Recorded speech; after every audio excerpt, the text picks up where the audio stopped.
Bonjour. Nous allons aujourd'hui parler de l'enfant. Cet être le plus précieux au monde et pourtant de plus en plus maltraité. Nous ne parlerons pas de la maltraitance sous forme de violence physique que tout le monde condamne déjà, mais de toutes les autres maltraitances, plus sournoises, qui sont bien souvent le résultat de politiques désastreuses qui s'enchaînent depuis des décennies, entraînant nos sociétés dans de sombres spirales malsaines. L'enfant est effectivement l'être le plus précieux pour ses parents, mais également pour les plutocrates, qui ont compris que c'est par sa domestication et sa manipulation que leur système pourra se développer avec la plus grande facilité, sans opposition et sans conscience. Le mot « enfant » signifie « celui qui n'a pas la parole ». Ce choix étymologique en dit déjà bien long. Les bébés n'ont certes pas un langage comme les adultes, mais ils savent très bien se faire comprendre. Certains ouvrages aident les parents à reconnaître leurs pleurs, pendant que d'autres leur apprennent la langue des signes en attendant que leur cerveau ait élagué la capacité d'apprendre toutes les langues de la planète pour se concentrer sur la langue de leurs parents. Ensuite, nos petits dômes développent bien le langage parlé, mais malgré tout, ils vont rester ceux qui n'ont pas la parole. Je vous invite à découvrir le livre « Chasseurs-cueilleurs parents » de Michaëline Doucleff, afin de prendre conscience à quel point nos sociétés occidentales sont bizarres dans leur fonctionnement familial et éducatif. Nous avons le sentiment que ce qui nous est transmis depuis plusieurs générations est la norme. Or, nous sommes une petite minorité à fonctionner comme cela. Et l'auteur a pu constater à quel point cela était délétère pour les enfants, leurs parents et la société entière.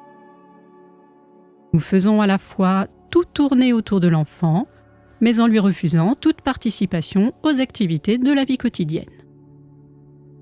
L'enfant a une chambre remplie de jouets. En semaine, on l'emmène dans des lieux remplis d'inconnus, où il devra faire comme les autres, crèche, école, etc. Le week-end, c'est sortie pour enfants ou jeux pour enfants. Mais quand papa et maman font le ménage, la cuisine, la vaisselle, c'est interdit pour lui. Va jouer dans ta chambre, toi qui n'as pas la parole, et ne viens pas me perturber dans mes tâches quotidiennes. Et si un parent accepte la participation de sa progéniture, cela se finit bien souvent par des remontrances ou des jugements sur ses incompétences ou maladresses. Par conséquent, l'enfant se démotive, il ne participe plus, il perd confiance en lui. Puis, à l'adolescence, nous ne comprenons pas pourquoi nos grands sont si ingrats et refusent de participer aux tâches de la maison.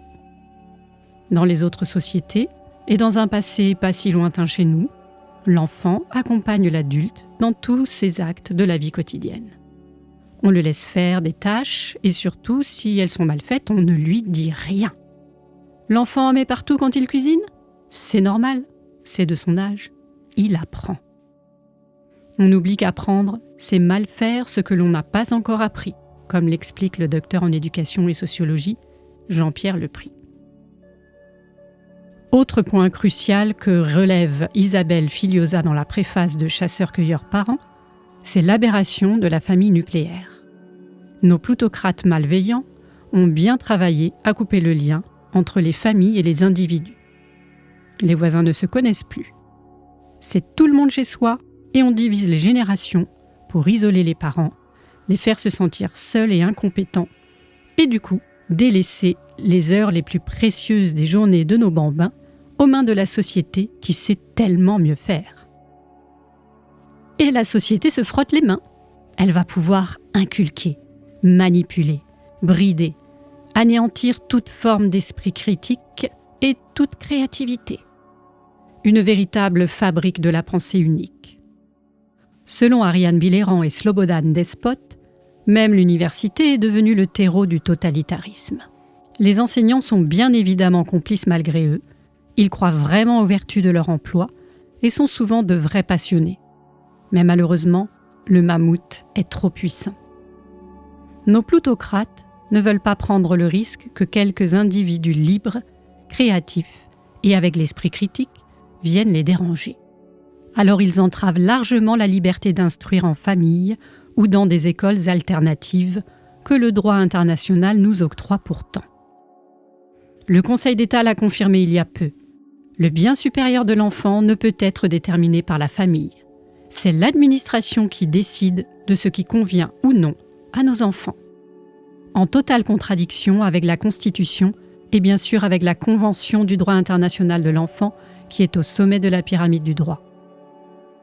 Et pourtant, Jean-Pierre Lepris, docteur en éducation, initiateur du cercle de réflexion pour une éducation authentique, nous explique clairement dans son livre « La fin de l'éducation » qu'apprendre est naturel, au même titre que respirer ou marcher, et que tout acte éducatif imposé est une entrave à l'apprendre.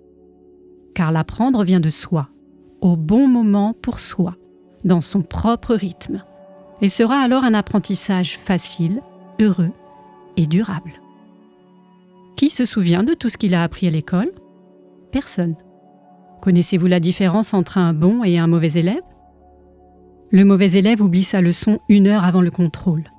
Le bon élève l'oublie 1 semaine après. Nous ne retenons que ce qui nous passionne et ce qui nous est utile. Le concept éducateur-éduqué, qui est le même que dominant-dominé ou tyran-soumis, n'est pas efficace.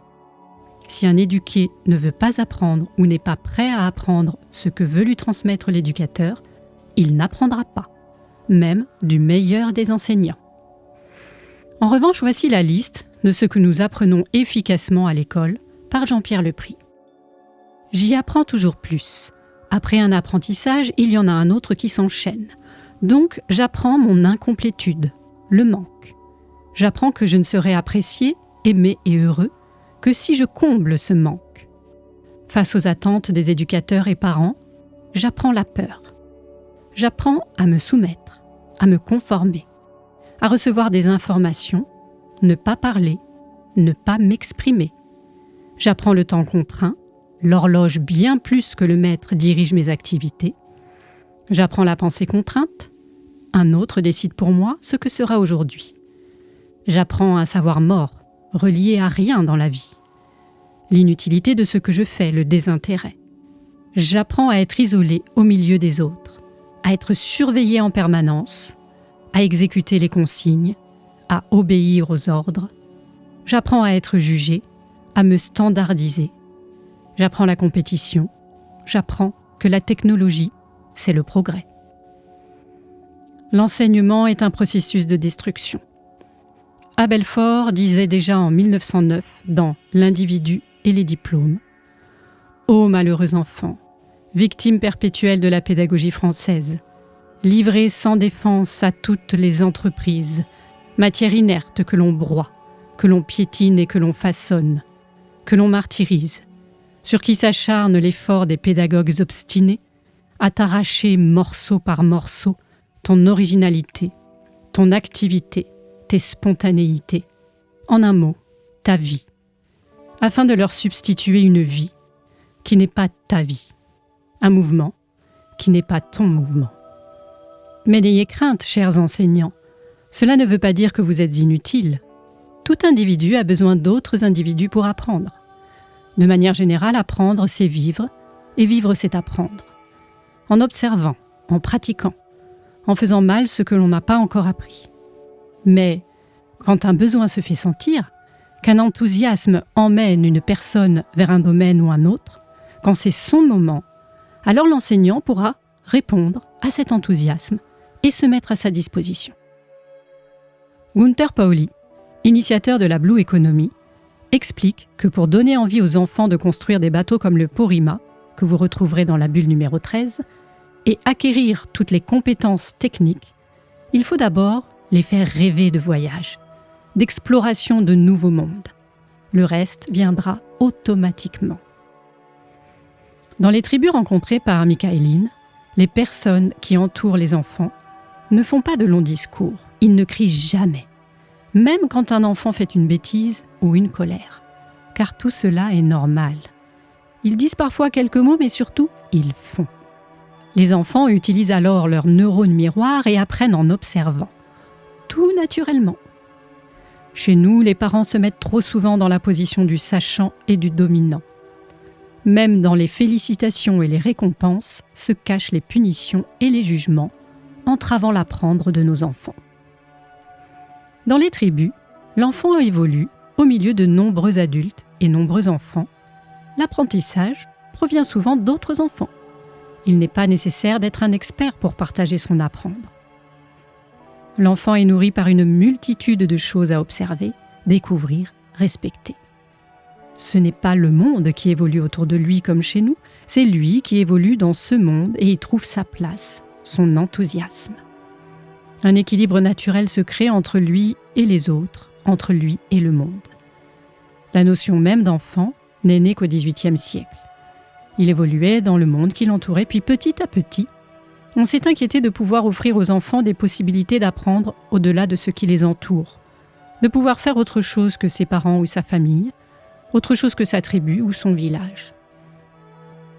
Le documentaire Schooling the World montre des bénévoles et enseignants qui ont cru à cette idée et sont allés éduquer les petits villages des campagnes indiennes sous l'influence du gouvernement anglais. Leur imposer l'anglais, les mathématiques, l'histoire, etc. Leur faisant espérer de devenir médecins ou avocats. Mais tout ce qu'ils ont réussi à faire, c'est déséquilibrer ces campagnes.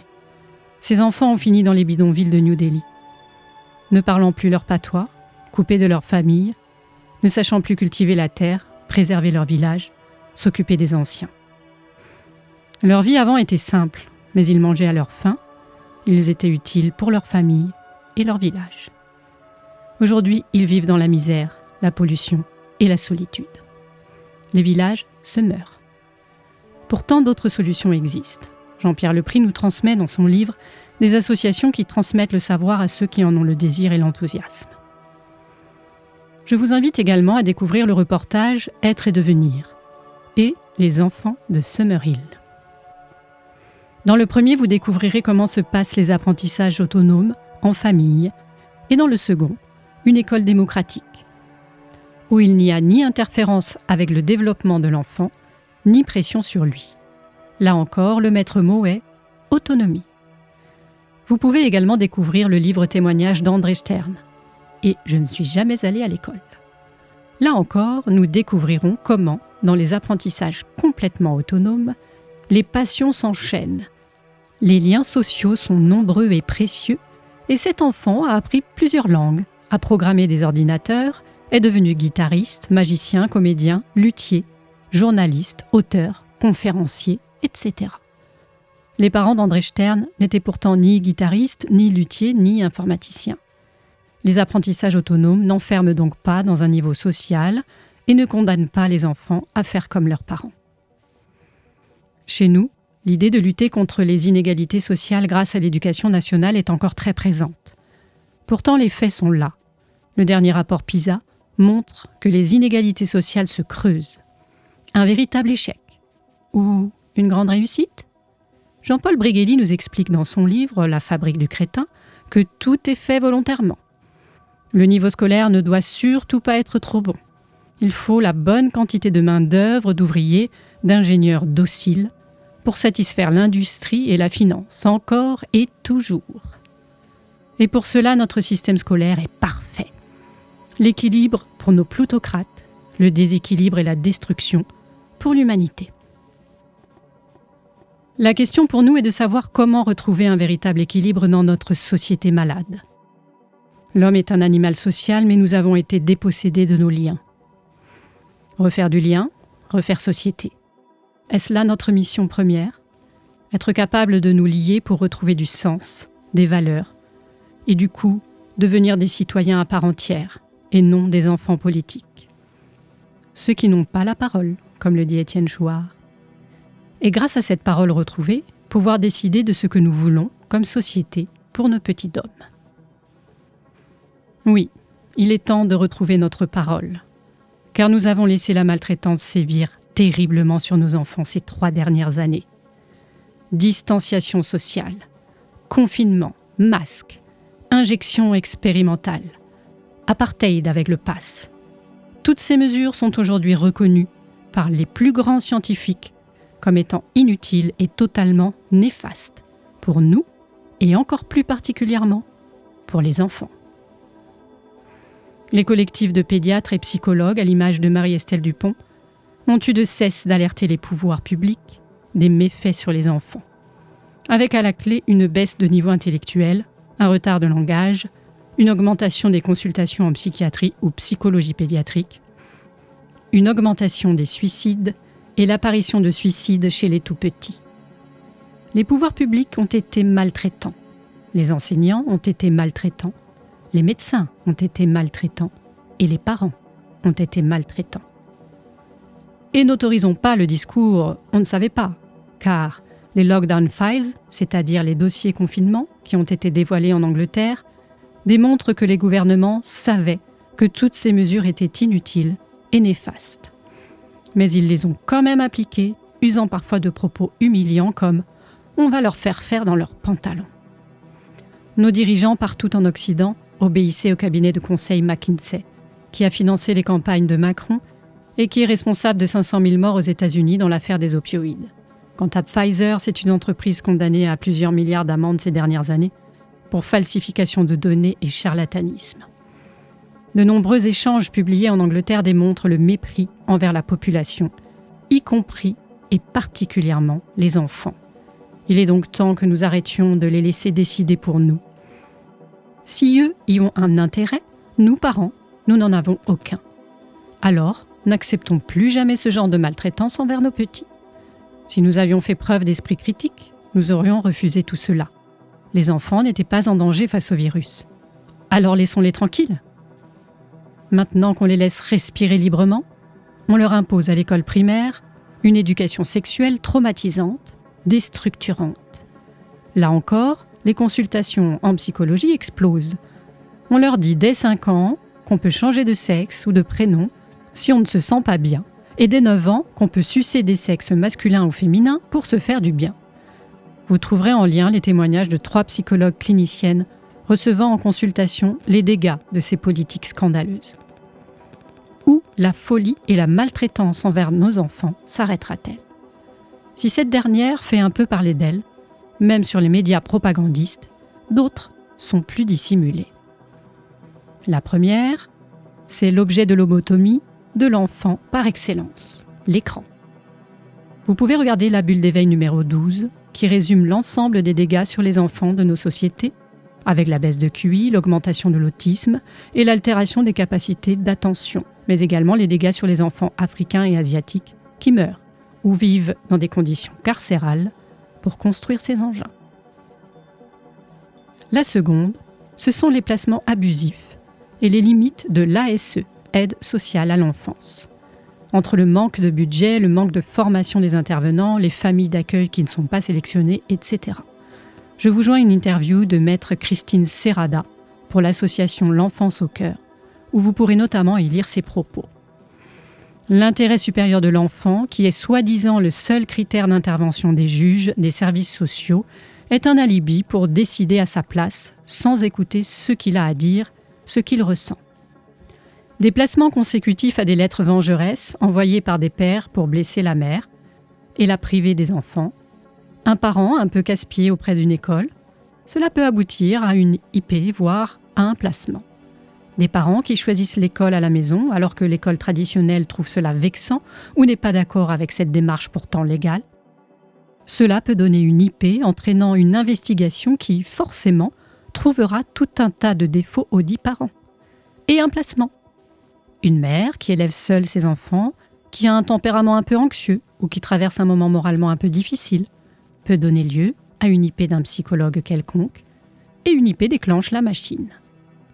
L'ASE a davantage d'objectifs de rentabilité. Il faut remplir les foyers. C'est en réalité une entreprise avec une logique d'entreprise, ce qui pose un problème très important. Notre association a vu une annonce d'un conseil départemental pour être famille d'accueil sur le Bon Coin. Le résultat est souvent désastreux, avec des enfants envoyés dans des familles maltraitantes. Tous les dysfonctionnements ont été repérés depuis longtemps, mais personne n'en veut rien savoir.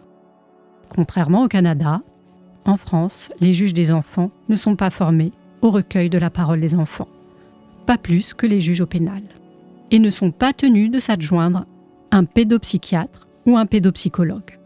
Quand un juge prescrit une enquête psychiatrique de la famille, il n'y a que très rarement un pédopsychiatre. Pour Maître Serrada, il faut absolument informer sur ces défaillances du système dont les enfants sont les victimes.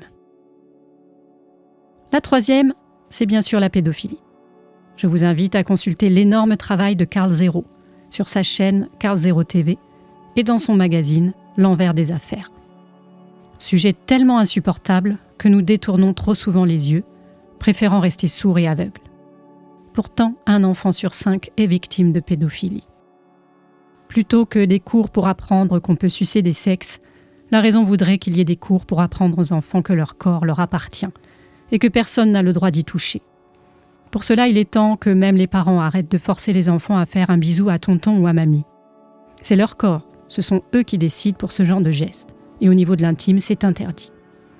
Mais bien sûr, ce serait occulter que les puissants font souvent partie des réseaux pédophiles qui permettent de classer les affaires des personnes protégées.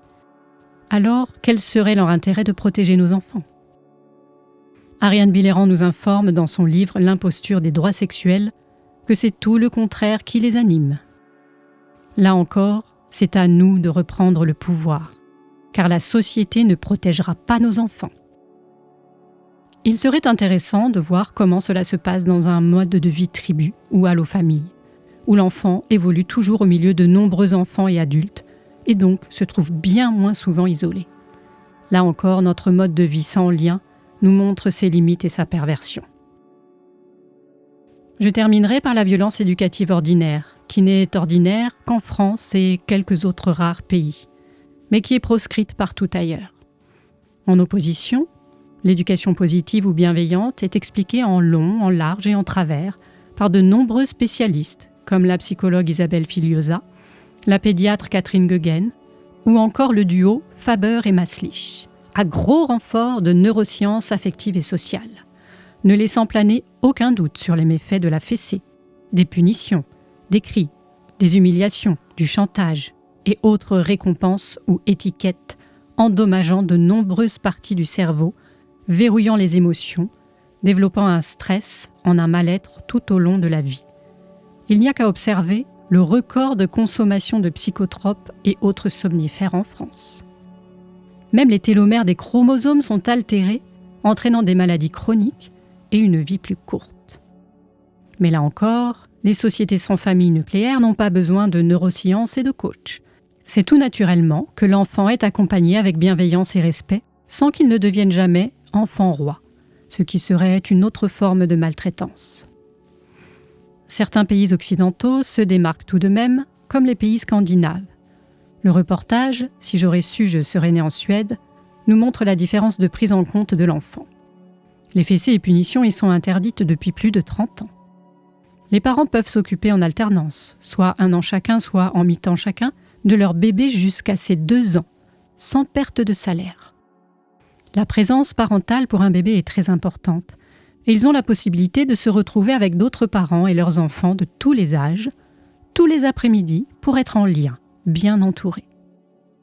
Pour que les choses changent, le gouvernement a informé, organisé des formations gratuites pour les parents. Alors qu'en France, la plupart des gens ne savent même pas que cette loi existe depuis juillet 2019. Et quand ils le savent, ils ne comprennent ni pourquoi, ni comment faire autrement. Pourtant, une commission de spécialistes a travaillé sur les 1000 premiers jours de vie. Composée entre autres d'Isabelle Filiosa et Boris Cyrulnik, cette commission a rendu un rapport très constructif. Mais les plutocrates avaient parallèlement financé grassement, 460 000 €, un cabinet de conseil pour un autre rapport effectué par des personnes déconnectées du sujet. Et c'est bien sûr ce rapport qui a pris le dessus sur l'autre, avec les résultats que nous venons de décrire.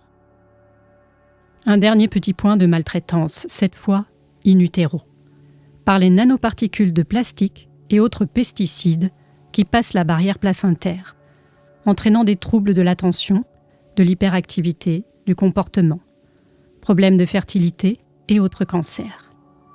Là encore, comme vous pourrez le découvrir dans la bulle numéro 14 sur le passe carbone, l'écologie qui nous est imposée n'est qu'une manière de nous contrôler et de faire de l'argent. Mais quand il s'agit de réellement protéger nos bébés, et donc l'humain, en débarrassant la planète de ces produits immondes, il n'y a plus personne. Évidemment, vendre des traitements contre l'hyperactivité, le cancer ou la stérilité, c'est tellement plus rentable. Récapitulons. Système scolaire délibérément catastrophique. Manipulations diverses, violences éducatives ordinaires acceptées, isolement parental avec pour conséquence la prise de contrôle de la société sur nos enfants, l'ASE défaillante, enseignement et propagande déviante extrêmement délétères, perte de repères, lobotomie par les écrans, mesures sanitaires délibérément néfastes, pesticides et plastiques toujours autorisés, pédophilie presque dépénalisée. Quand dirons-nous stop à tout cela ? Nous, qui sommes les seuls à pouvoir protéger nos enfants face aux marionnettes qui n'obéissent qu'à la finance. Unissons-nous, ateliers constituants, collectifs citoyens, collectifs de parents. Si lutter contre le système mafieux totalitaire qui nous gouverne est difficile, agissons localement, pour cette cause commune si précieuse. Et tous ensemble, retrouvons la parole. Partageons sans modération et à bientôt pour plus d'éveil.